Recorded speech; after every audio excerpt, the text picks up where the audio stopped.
தூத்துக்குடி மாவட்டம் எட்டயபுரம் அருகே அரசு பேருந்தில் இருந்து மாணவர்களை கீழே இறக்கிவிட்ட விவகாரத்தை கண்டித்து மக்கள் போராட்டத்தில் ஈடுபட்டனர். தூத்துக்குடி மாவட்டம் எட்டயபுரம் அருகே மேலக்கரந்தை மற்றும் சுற்றுவட்டார பகுதிகளைச் சேர்ந்த 100க்கும் மேற்பட்ட மாணவ மாணவிகள் விருதுநகர் மாவட்டம் பந்தல்குடியில் உள்ள அரசு மேல்நிலைப் பள்ளியில் படித்து வருகின்றனர். இவர்கள் தினமும் காலை 7:55 மணிக்கு கோவில்பட்டியிலிருந்து அருப்புக்கோட்டை செல்லும் அரசு பேருந்தில் பள்ளிக்கு செல்வது வழக்கம்.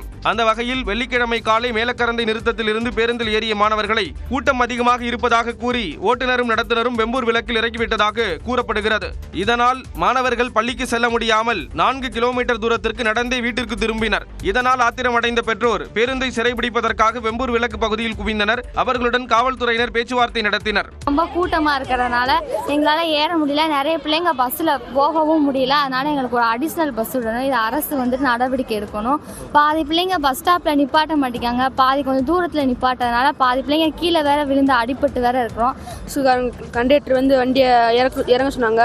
எல்லாம் உள்ள ஏறினால டிரைவர் வண்டி ஆஃப் பண்ணிட்டு இறக்கி விட்டு போயிட்டாங்க. கூட்ட நெரிசலை தவிர்க்க கூடுதல் பேருந்துகளை இயக்க வேண்டும் என்றும் மாணவர்கள் கோரிக்கை விடுத்தனர்.